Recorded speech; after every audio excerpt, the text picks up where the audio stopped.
급박하게 돌아가는 정치 현안, 또 한반도 안보 상황 매주 금요일 이분과 함께 짚어봅니다. 금요 시사계의 진보 달마대사 김종대 전 의원의 최강 디펜스 코너 바로 시작하겠습니다. 김종대 전 의원님 안녕하십니까? 안녕하십니까? 자, 기자회견 얘기를 해야 되겠죠. 네. 어제 이준현 기자회견 했습니다. 네. 의원님께서는 어떻게 들으셨습니까? 글쎄요, 뭐 옛날에 뭐 야당을 무슨 카르텔이다, 네. 공산 전체주의다, 입만 열면 그냥 막 그 갈라치고 적대시하고 네. 이런 태도는 없어졌죠. 네. 그게 여당에서 나오는 방송 패널들이 이 정도면 많이 변한 거 아니냐. 네. 예. 이제 정상적인 모습이 돌아온 게 아주 이례적으로 비치는 네. 이런 모습이고 민생을 강조한 것도 저는 평가해 줘야 된다고 봐요. 다만 이분이 진짜로 변화한 것이냐, 변화한 척 하는 거냐. 네. 이런 부분들을 몇몇 들여다볼 수 있는 기준점이 좀 있었다고 보여집니다. 대표적으로는 이제 특검 문제인데 네. 여전히 요지부동이죠. 또 자기는 뭐 그 김건희 여사 도이치모터스 문제에 대해서도 피해자라는 인식. 네. 그다음에 최상병 특검은 본인이 지금까지 그 수사가 지연되고 진상이 규명 안 된 책임자인데 대래 내가 엄정하게 진상 규명하라 그랬다. 네.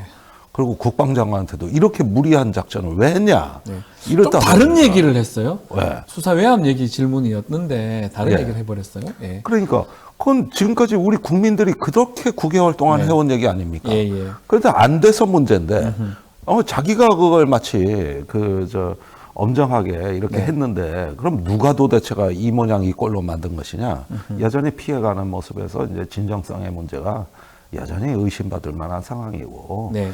결국 이분은 자기가 만들어 놓은 대통령상이 있어요. 네. 어떤 군림하고 통치하는 자기 대통령 상이 있고 그 상에서 못 빠져나오는 거예요. 거기에 집착이 강하다 보니 네. 거기서 벗어나야 진짜 변화를 할 수 있고 협치를 할 수가 있는데 네.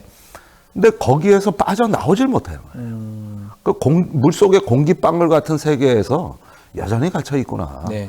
이런 생각에서 참 답답하다는 느낌이죠. 아직까지 그 큰 틀에서 변함은 없다 이렇게 짚어주셨는데 하나씩 좀 더 구체적으로 얘기를 좀 나눠보면 네. 김건희 여사 명품 백 수수 의혹 관련해서는 아내의 현명하지 못한 처신에 대해서 사과드린다. 언론에서는 뭐 지금 다 처음으로 공식 사과했다 이렇게 일괄 보도가 되고 있는데 네. 또 그러면서 또 이게 정치 공세다라고 하면서 선을 그었어요. 요거는 어떻게 봐야 됩니까? 글쎄 디올백 사건은 야당의 정치 공작이 아니라 처음에 김건희 여사한테 호의를 갖고 접근했던 네. 최재형 목사로부터 비롯된 것이지. 뭐 이게 야당에서 뭐 공작하고 몰카한 거 아니지 않습니까? 네. 그런데 이걸 특검으로 이렇게 받아치는 것이 이게 정치 공작이다 그러면서 또 도이치모터스 건에 대해서도 언급이 있었는데 네. 문재인 정부에서 2년간 자기를 표적으로 삼아서 네. 털었던 사건 아니냐. 그 얘기도 좀 그런데. 아니 본인이 검찰총장 할 때입니다. 그러니까 자기가 마치 남의 정권 검찰총장 어디 외국에서 하셨나. 네. 아니 본인이 검찰총장 하던 시절의 사건이기 때문에 그건 전 정부보다도 그 전 정부의 검찰총장 산하에서 벌어진 일이라는 거. 이런 점에서 이런 부분을 이렇게 이야기하는 하나의 논리성, 그 책임성 이런 면에 있어가지고 특히 이 문제에 관해서는 뭔가 자신감이 결여되고 자꾸 너절너절 변명하는 그러면서 어떻게든 빠져나가려고 하는 네. 이런 어떤 태도를 보인다. 굉장히 자신 없는 태도로 좀 봤어요. 어쩌면 또 이거 관련해서 지금 수사가 된다면 뭔가 가이드라인을 좀 제시한다고 이렇게 봐도 되는 겁니까? 아니 민정수석을 왜 만들었겠습니까? 저는 최상병 특검에 공수처가 네. 힘을 내고 있고 네. 이원석 검찰총장이 김건희 여사를 엄정히 수사하겠다고 신속하게 하겠다고 그렇죠. 하니 그러니까 부랴부랴 만든 겁니다. 민정수석을. 이런 것들이 다 불가분의 관련성이 있는 거거든요. 네. 그러면서 떼낼 건 떼내고, 장악할 건 장악하고 해가지고, 일단은 대통령실을, 기관 세력을 관리하는 아하. 어떤 하나의 그 컨트롤 타워 기능을 강화한과 아울러서, 특검 공세 등 민심으로부터 포위되어 있는 권력이 이제 자기 수성에 들어갔다. 그래서 지금은 당분간 성문 꼭꼭 걸어 잠그고 네. 저 방어 수성 전략에 만전을 기하자 이러면서 자기 권력에 대한 어떤 관리 정비 어떤 수호적인 어떤 그 기조에서 나온 것이지. 아니 김건희 여사 건에 대해 가지고 출석하겠다든가. 네. 뭐 사실 기자들도 문제예요. 아니 김건희 여사 건을 질문 한다면 검찰에 소환 요청이 있으면 가겠냐 안 나 가겠냐. 뭐 이렇게 좀 콕 집어 질문을. 아 저라면 뭐 자꾸 뭐 어떻게 생각해 묻지 말고 어. 그냥 물어보면 더 좋을 것 같은데 구체적으로. 그렇습니다. 답해할 수밖에 없잖아요. 예, 그렇죠. 그래서 이제 과거 역대 정부에서 대통령 친인척들이 다 수사받았거든요. 네네네. 그래서 이런 어떤 국민 눈높이에서 수사받을 거 확실하게 받고, 네. 예, 그 다음에 잘못한 게 있으면 응분에 책임을 지겠다. 그래고도 부족하시면 특검하셔라. 이렇게만 얘기하면은 사람들이 조금 바뀌었다 이렇게 제대로 된 답변이다 할 수도 있을 그런데 건데요. 뭐 탄압당했다고 그래 네. 버리니 참. 아니 그러면 여태까지 이 소동이 그러면 왜 일어난 겁니까? 네. 아, 대통령이 돼서도 탄압당하고 있다는 얘기예요. 네. 그러면 그 무슨 말이 되는 소리를 하셔야. 자, 거기에다가 네. 민정수석 내에 한 마디만 더 네. 할 건데 민심 청취를 위해서 민정수석을 만들었다 그랬는데 네. 이거는 검사 출신한테 민심을 청취하겠다 이 얘기는 개장사한테 동물복지와 동물 생태계 조언 듣겠다는 얘기하고 똑같은 얘기예요. 네. 개장사가 알긴 많이 알잖아. 그렇다고 어떻게 동물복지 정책을 알겠다고 그래 개장사를 불러? 네.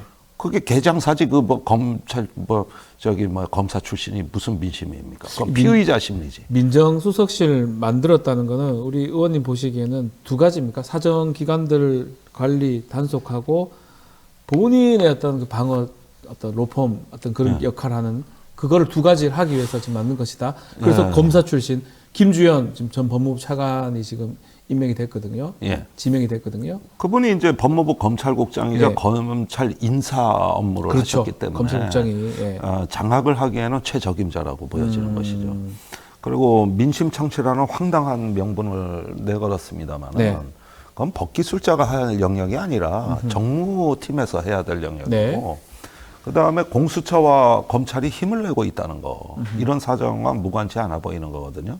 우리가 2016년에 박근혜 대통령이 탄핵당했다 그러지만 사실 2014년에 기관 세력이 붕괴된 데서 그 단초를 봅니다. 네.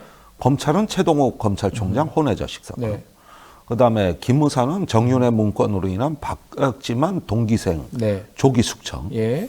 그다음에 또 국정원은 서울시 간첩 조작. 이게 다 한 시기에 일어난 일이거든요. 맞습니다. 그러고 보니 그때네요, 다. 그래가지고 검경 국정원이 다 무너지자 이제는 청와대 민정도 거의 초토화되고 김기춘 비서실장이 만기칠람을 하면서 네. 가분수 권력이 돼버린 거거든요. 점점 이제 위에서 힘이 모이니까 기둥은 비실비실한데 지붕이 무거워진 거예요. 네. 그게 정권 붕괴로 이어졌어요. 저는 어쩌면 박근혜를 수사한 윤석열 그 특검팀의 팀장이 기관 세력을 제대로 정비하고 장악하지 않으면 당분간 이 권력의 누수와 레임덕을 피하기 어렵다는 판단이 섰다고 봅니다. 특히 이제 모든 칼날이 본인을 향해서 오거든요. 네. 그러니까 급해졌고 두려워하고 초조해진 것이다. 그러니까 더 많은 어떤 수성을 할 수 있는 전력이 필요했던 거 아닌가 하는 생각이에요. 자, 어제 최상면 특검법 얘기도 했습니다. 국군 통수권자로서 안타깝고 가슴 아픈 일이다. 이렇게 얘기를 하면서 이제 눈에 띄는 건 내가 납득하지 못하면 직접 특검 요청하겠다. 이렇게 얘기를 했는데 이건 어떤 이유입니까? 어떤 뜻으로 해석을 해야 됩니까? 저도 어제 기자회견 전에 네. 이 최상병 특검에 대해서 그냥 예전같이 몇 시간 만에 단칼에 반대하고 이 말은 못 쓸 거다. 네네네. 우선 시기 문제 얘기할 거다. 네. 왜 지금이냐. 두 번째 절차 얘기할 거다. 수사기관이 수사하고 있다. 예. 이러면서 찬성도 반대도 아닌 회색지대에서 놀면서 은근하고 사실상 반대로 얘기하지 않겠냐. 네. 그런데 어떻게 된 게 이 정권은 예측이 틀리는 법이 없습니까? 예상대로 됐네요. 아니 거의 그대로 항상 됐네요. 이건 예측한 대로 왜 이렇게 맞냐고. 그게 뻔한 수거든요. 예. 그런데 특히 대통령 말 중에 제가 한없는 슬픔을 느끼게 되는 대목은 네. 본인이 이렇게 무리한 작전을 왜 했으며 철저히 엄중하게 진상조사에 재발 방지하라고 국방장관을 질책했다. 네. 지금까지 국민들이 해왔던 얘기입니다. 그렇죠. 그토록 목 놓아서 9개월간 했던 얘기인데 그런데 경북경찰청은 9개월이 지나도록 아직 뭐 수사 가닥도 못 잡고 있고. 네. 아니 국민이 의문의 죽음을 당했는데 무슨 얼빠진 수사기관이 9개월이 지나도 그래 수사의 내용이 안 나옵니까? 난 이런 기관도 처음 봤고 네. 그걸 수사하던 박정원 대령은 전 씨의 사형까지 당할 수 있는 항명죄란 제목으로 그렇죠. 군사재판을 받고 있고 방금 수쾌 뭐 이렇게 처음에는 네. 그리고 또 구속시키려고 그랬고 그러다가 모든 진상규명이 더 멀어졌는데 이런 거를 국민들이 뻔히 알고 있는데 마치 본인이 진상규명에 앞장선 것처럼 얘기할 때 나는 예상은 했지만 네. 이 가슴이 무거워지고 한없는 슬픔이 밀려오는 그 답답함에 네. 정말로 어떤 그 참 뭐 먹먹해가지고 참 한동안 좀 먹먹하던데 이런 것들을 보면서 우리가 정치인의 어떤 논리성과 책임성을 다시 한번 좀 생각해 봐야 되는 것이죠. 네. 이런 부분들이 대통령의 입에서 저렇게 말이 나오는 순간 아 이제 끝까지 버틸 요량이구나 이런 생각을 금할 수가 없고요. 지금 공수처 수사가 네. 상당히 우리 시중에 알려진 것보다도 많이 나가 있습니까? 잘 되고 있습니까? 예. 김기현 사령관 최근에 조사 받았고 뭐 유재현 법무관리가 몇 번 조사를 받았더라고요. 자 여기서 네. 우리가 이 공수처 수사에 대해서 여론이 참으로 이 아니란 판단을 하는데 네. 우선 집단 오보가 보수 진보지를 막론하고 다 뿌려졌어요. 오보가 있습니까? 아, 예. 김기현 사령관이 네. 지난 5월 4일에 공수처에 소환돼 가지고 대통령의 경로와 외압을 부인했다 이렇게 기사가 나와 있죠. 예, 저도 그렇게 봤습니다. 예. 그게 오보입니다. 아, 가가지고 예. 대통령에 관한 부분은 묵비권을 행사했어요. 아, 그 부분은 아예 뺐군요. 본인이 진술 취재가 거부, 안 된 거예요. 진술 거부를 한 거네요. 예. 예. 이거 굉장히 중요한 대목을 제가 말씀드리는 건데, 자 대통령의 외압을 시인하게 되면 여태까지 박정원 대령 재판에서 위증을 한 죄가 또 추가될 수 있기 네. 때문에 번복을 못합니다. 그러나 계속 부인을 하기에는 관련자가 너무 많습니다. 그래서 공수처가 김계환 사령관을 압박하기 위해서 각종 대질 신문 등 네. 여러 가지 압박 수단을 준비해 놓고 있었기 때문에 그걸 아는 김계환 사령관은 네. 묵비권을 선택하고 변호사를 대동하지 않았어요. 그때 변호사를 왜 안 들고 갔을까? 그것도 제가 놀랍습니다. 불편하거든요. 거기 변호사가 친여 성향으로 알려져 있는데 예. 그러니까 변호사조차도 불편하다 이거예요. 아. 그리고 가서 민감한 부분에 대해서 묵비권을 행사했다는 이 뜻을 네. 우리가 정확하게 좀 봐야 되는데 언론이 다 이 부분을 놓치고 엉뚱한 기사를 쓰는데 이건 대한민국 언론사의 집단적 오보 사건이라고 해도 과언이 아니에요. 네. 자 그리고 유재은 법무관리관도 네. 와가지고 별다른 진술이 없던 걸로 아는데 제가 아는 사실과 다릅니다. 네. 어떻습니까, 그러면? 그 박정원 대령에 대한 저 구속과 기소, 그 항명 사건이죠. 네. 또 사건 기록 회수 등도 그 일부 진술이 나온 걸로 저는 알고 있어요. 그러니까 대통령실 부분에 대해서는 저 뭐 사법정책 토론했다 이렇게 얘기를 하고 있습니다만은 이 역시도 조금 사실과 다른 게 네. 말은 그렇게 한 게 맞지만 모든 언론이 지금 놓치고 있는 게 있어요. 뭐죠? 저기 이시원 공직기강 네. 비서관과 유재은 법무관리관이 그때 저기 5번 전화에 밤늦게 한 번 통화가 됐고 네. 그것이 법무관리관이 경북경찰청으로부터 사건 기록을 회수하게 된 경위다. 여기까지만 알고 계시는 거거든요. 네. 그런데 그게 전부일까? 공수처가 더 알고 있는 거 없을까? 아, 더 있다는 겁니까? 전 그렇게 알고 있어요. 아. 그리고 저기 그 누가 이 저 박대령에 대한 항명 입건을 주도했는지도 좀 어느 정도 진술이 나온 것 같아요. 제가 최근에 예. 법무관리관실의 그 육사 출신 고시 출신 네. 육사 고시 출신 그 중령이 네. 돌연 보직이 이동되는 거를 좀 의미 있게 보고 있습니다. 아. 거기서 이제 그 같은 육사 출신 국방부 검찰단장하고 네. 이게 다 법무관리관실에서 소통하면서 네. 박정원 대령을 기소하게 몰고 간 세력들이 있다는 거예요. 네. 그 사람들이 다 치워졌어요. 다른 데 지작사로 보냈더라고. 네. 그래서 이런 부분들이 14시간 조사와 그 다음번에 소환에서도 어느 정도는 진술이 나온 것 같아요. 네. 그래서 이 부분은 절대 이 간단하게 보지 마시라. 지금 공수처 수사가 심각하고 그걸 보고 대통령실은 이시원 공직기강 비서관을 교체했다. 아, 바꾼 것이다. 예. 예. 문제가 심각하다고 판단해서 바꾼 이제는 이렇게 가는 거죠. 법무관리관, 네. 유재원 법무관리관, 이시원 공직기강 비서관. 아, 쟤들이 무리한 걸로 하고 이 한 보따리로 싸서 대통령하고 이제 분리 작업. 이거 이제 우리 아파트 지하에 가면 분리수거함 예. 있잖아. 예. 그러니까 여긴 대통령이고 여기는 저기 과잉 충성에다 실수한 그놈들 몫이고 이게 대통령하고 뭔 상관이 있어. 이렇게 해가지고 지금 이제 갈라치고 분리하는 분리수거 단계다. 분리수거 단계. 이게 공수처 수사가 들어가면서 바뀐 판이 바로 이거다. 아하. 그리고 대통령께서 저기 그 최근에 전직 검찰 인사를 한번 사적으로 만났나 봐요. 네. 거기서 나온 얘기가 지금 언론 기관 내에 돌고 있는데 직접 그 검찰 인사로부터 들었다는 얘기인데 윤 대통령하고 네. 만난 예. 그 뭐 내가 경로했다는데 녹취 파일 있냐? 아, 그런 얘기를 했다고요? 그 말이 나오고 예. 2, 3일 후에 김시원이 잘렸어요. 이시원이. 예. 이시원이. 공직경 비서관. 그러니까 이제 잘라낼 거 잘라내고 본인 정리를 하는 거예요. 그러니까 이거는 무슨 얘기냐 하면은 이 정권이 지금 네. 공수처에 이어서 특검으로 가는 길목을 엄청나게 두려워하고 있고 최대한 막아보자고 하고 있는 건데 이런 어떤 분위기의 압력을 공수처 제4부에 그 수사팀이 지금 고스란히 안고 있습니다.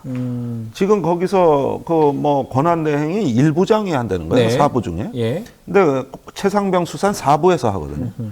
근데 뭐 검사 좀 지원해달라, 뭐 예산 행정 지원 이런 결제 올릴 거라든가 이런 거 하나도 결제 안 안 해주고. 예. 안 해주고 제4부를 완전히 청내에서 왕따를 시켰다고 청내에서. 이래가지고 수사에 대한 무형의 압력이 지금 말도 못하게 가고 있어요. 이래 놓으니까 그 최악의 조건에서 지금 버텨내고 있는 거예요. 그래도 결과들을 조금씩 내고 있다. 조금씩 이렇게 내고 보시는 있는 거군요. 거거든요. 이게 바로 한편으로 엄정하게 수사기관에서 하고 있지냐 않느냐는 말의 실체입니다. 네. 어떻게 하고 있느냐? 엄청나게 압력을 가하고 있어요. 그리고 이미 증거인멸을 엄청나게 많이 했어요. 그걸 뻔히 아는데 공수처가 더 이상 그 대통령실을 압수수색한다거나 뭔가 할 수 없도록 모든 길목을 지금 막고 결제 안 해주고 네. 이래가지고 고사작전에 들어간 거라고. 그러니까 이게 바로 특검이 필요한 이유입니다. 그래서 특검이 필요하다. 특검이 필요하다고 하는 네. 이유가 지금 공수처가 지금 저기 바람 앞에 촛불처럼 흔들리고 있다. 더 이상 수사를 좀 진행하기 쉽지 않은 상황이기 때문에 그래서 특검이 하고는 필요하다. 있지만 예. 평가는 해줘야 되겠지만 너무 어렵다. 온갖 외압을 다 받고 있다. 이거예요.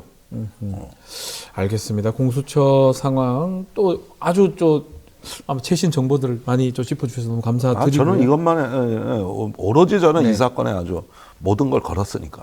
네. 또 어제 기자회견 다시 좀 얘기를 좀 해보면 네. 한동훈 비대위원장 얘기가 좀 나왔습니다. 예. 두 사람 관계를 질문을 했었는데 기자가 뭔가 뭐 회복됐다고 하는 것 같기도 오해했다 뭐 이런 얘기도 하는 것 같기도 하고 두 사람 관계는 어떻게 봐야 됩니까? 글쎄 뭐 대통령 말로 봐도 이미 뭐 부자 관계를 끊어버리듯이 네. 호접해버렸듯이 네. 이제 남의 자식이다. 걔 내 자식 아니다. 네. 뭐 본인이 뭐 알아서 정치적으로 컸는데 여당 대표까지 하고 장관도 했고 그 정도로 본인의 정치적 입지를 하는데 왜 더 이상 20년 동안 내 밑에서 이러던 그런 사람 아니에요, 이제. 걔 많이 컸어요. 이럴 때 그렇게 이제, 이해하면 그렇지. 됩니까? 걔 많이 컸어. 예. 내가 밥 먹자 그래도 안 와. 이런 어떤 그 뉘앙스라고 저는 읽었고, 그런 면에서 이제 곧, 국민의힘 전당대회 문제도 그렇습니다. 네. 한동훈 전당대회 대표로 출마하려면, 이게 윤 대통령이 상당 부분 권력을 내주고 비켜줘야 되거든요. 근데 대통령이 국민의힘을 리모트 컨트롤하는 이상 한동훈 위원장이 대표가 되면 이거는 여권 분열로 이어질 수밖에 없어요. 이 상태로 존립이 안 될 겁니다.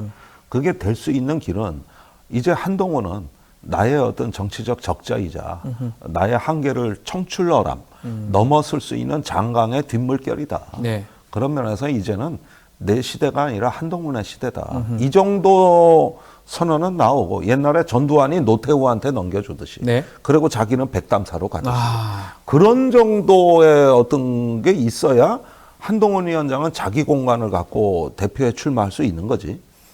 지금같이 저렇게 저 특검 받을까봐 벌벌 떨고 이제 저 이재명 대표한테 잘해보자고 자꾸 신호 보내고 전화 걸고. 예. 이러면서 여전히 한동훈은 걔 남의 자식이에요, 내 자식 아니야. 네. 뭐 이런 식의 상황에서 한동훈 위원장이 딱 출마한다? 난 여권 분열이라고 봐요. 그 전당대회 출마한다고 보십니까? 항상 요 부분에서 예. 보수가 정말 팽팽한데 예, 요거는 참. 수도권하고 대구 경북으로 딱 장작 쪼개지듯 딱 쪼개진 것 같아요, 여론이. 네. 예. 그런데 옛날에 이제 민주당도 한번 그 민주당하고 국민의당하고 분열된 적이 있지 않습니까? 네. 그럴 때 아주 그 심한 내용을 겪었는데 그 상황을 국민의힘이 겪게 되지 않을까. 아, 그 정도로 그때는 갈라진다? 호남과 수도권이 분열돼서 맞습니다. 예. 쪼개졌잖아요. 네. 지금 그런 현상이 데자뷰로 국민의힘에 나올 수 있는 그 개연성이 커졌는데 그 기폭제가 저는 한동훈이라고 한동훈 본다. 위원장이다. 그렇다면은 대통령 지금 최근에 보십시오. 국민의힘 원내대표도 추경호 의원이 됐습니다. 선출됐는데 예. 계속 이제 그 저 TK를 주류로 네. 인식하고 거기서 수상을 하는 모드로 쭉 가지 않습니까? 그러면은 지금 수도권은 더 소외감 느끼지 않겠어요? 네. 안철수, 나경원 이런 양반들 다 개털됐잖아요. 그러니까 당선이 돼도 이런 상황인데 네. 이렇다면은 일단은 이 수도권 리더십의 공백을 결국 한동훈 위원장이 메우느냐 마느냐 그리고 극기하는 여권 분열이라는 파국을 감수할 수도 있느냐 이런 문제가 남아 있는 것 같아요. 대통령 입장에서는 한동훈이 새로 등장하는 게 되게 못마땅할 것 같네요, 그러면. 그래서 제가 이 관계는 오이디푸스 컴플렉스란 프레임으로 봐야 된다. 자식에 대한 아버지와 아들은 절대 만나서는 안 된다. 그러면 비극의 결말이 일어나는 거거든요. 그러니까 이 관계에서는 저기 한동훈 위원장이 완전히 부자 관계를 절연하고 자기 길을 가든가 아니면 완전히 윤석열 대통령 아바타로 다시 품 안에 안기든가. 네. 두 가지 길밖에 없다. 두 개밖에 없다. 중간지대가 없는 문제다. 이게 중간지대가. 그래야 우리가 해석의 유연성도 있고 여지란 게 있는 건데. 네. 아니 한동훈 위원장 윤 대통령의 관계는 지금 도 아니면 뭐요? 저기 계속 고개 숙이고 저기 뭐야 아바타로 탈 거야 말 거야 아니면 너 죽어 그러면 내가 내 길 가겠다는데 해가지고 저기 뭐냐 이제 부자 관계 절연하고 비극이 시작되는 그건 오이디푸스 상황이다. 아하. 이런 알겠습니다. 거예요. 그렇게 해석이 되는군요. 자, 민주당 얘기도 좀 해보면요. 민주당은 지금 박찬대 원내대표가 주대가 된 상황이 됐죠. 네. 그리고 국회의장 선거합니다. 추미애, 정성호, 조정식, 우원식 4파전인데 어떻게 봐야 됩니까? 글쎄 뭐 초기에 바깥에 일반 당원 또 강성 지지층들은 추미애 당선자를 많이 선호했는데 실제로 현재 원내 분위기는 정성호 의원 쪽으로 기울고 있지 않느냐. 아하. 이런 어떤 그 관측들이 우세해 보이고 사실은 요즘 추미애 전 장관이 갑자기 방송 출연이 뚝 끊어졌어요. 아, 초기에는 엄청 열심히 다녔거든요. 그것도 이유가 있을까요, 그러면? 그러니까 너무 바깥에 여론몰이라는 게 네. 안에서 의원들 사이에서 역풍이 될 수 있는 가능성을 읽은 것이죠. 예. 거기에다가 이제 추 장관은 오래전부터 노무현 대통령 탄핵에서 지금에 이르기까지 그 사실은 586 세력들한테는 비주류였고 이러다 보니까 당내 건재한 그 세력들이 있는데 바깥에 나가서 국회의장 캠페인을 벌이는 게 이제는 본인한테도 부담스러워진 것 같아요. 그래서 최근에 추 장관 방송 섭외했다가 거절당한 언론이 부지기수입니다. 네. 심지어 친구까지 투입해가지고 그 여러 인터뷰 딸래도 실패하단 말이에요. 그러면 국회의장 선거 자체가 의원들이 지금 뽑는 거기 때문에 네. 그런 것 때문에 그렇죠. 여론으로 봤을 때는 추미애 전 장관이 앞서긴 한데 전혀 예측하기 좀 어렵다 이 말씀이에요. 아니 그래서 원내 분위기는 정성호 의원 쪽으로 많이 넘어가고 네. 있는데 그 정성호 의원이 요즘 언론에 무지 많이 나와. 그러니까요. 이게 대조적인 거예요. 반대로 많이 나오죠. 이게 대조적이에요. 예. 이런 데서 서로 전략적 이익을 계산해 보니 정성호 의원은 지금 나갈 때고 추미애 의원은 조금 접는 분위기란 말이에요. 예, 그러니까 이게 원내 분위기 아니냐 하는 거예요. 짧게 예. 이재명 대표한테 윤석열 대통령 전화했던 부분하고 비선 논란도 있지 않습니까? 네. 그거 어떻게 봐야 됩니까? 실제로 아니, 지금 그러니까. 부인을 하고 있긴 합니다. 대통령실에서. 아니 그 부인은 그때 공조직은 다 사의 표명하고 있었고 완전히 식물 대통령실이었어요. 네. 근데 비선이 뜰 때고 그러다 보니 대통령실은 영문을 몰랐던 건 맞아요. 박영선 국무총리 얘기 나올 때도 영문을 몰라서 허둥댔잖아요. 네. 그러니까 그때 당시에는 다 그냥 말년병장 같은 예. 일종의 어떤 일 안 하는 분위기였고 네, 네. 다 비선이 했죠. 그런데 이제 대통령이 이재명 대표한테 안보 인사 전화를 했던 게 저번에 함성득, 네. 임혁백 두 고대 교수 출신의 그 폭로와 어떻게 보면 상당히 분위기가 맞아떨어지고 거기서 얘기한 게 실제 영수회담에서도 네. 상당히 저는 사실관계가 맞아떨어진다고 봅니다. 그건 여러 가지 사례가 있는데 일일이 하기엔 길고. 네. 그래서 지금은 대통령이 차마 강성 지지층과 참모들한테도 말 못하지 못하는 초조함, 불안, 두려움을 비선을 통해서 해소하려고 했다는 정황이 뚜렷하고 그러면서 이재명 대표한테 일종의 어떤 러브콜을 보냈다. 러브콜을 보냈다. 예, 그런 식으로. 그런데 예. 노무현식 대연정은 아니더라도 소연정을 제안한 소연정이다. 거다. 예. 그거예요. 국무총리 내드리겠다. 이건 소연정 제안이다. 그렇게 봐야 되는 거예요. 그렇게 해석하는 게 맞다. 알겠습니다. 아, 오늘 뭐 이 댓글에 제갈량이다. 우리 김종대 의원님. 사마이지. 사마이다. 예, 알겠습니다. 글까지 나왔습니다. 자, 김종대 전 의원과 함께 했습니다. 오늘 말씀 감사합니다. 감사합니다.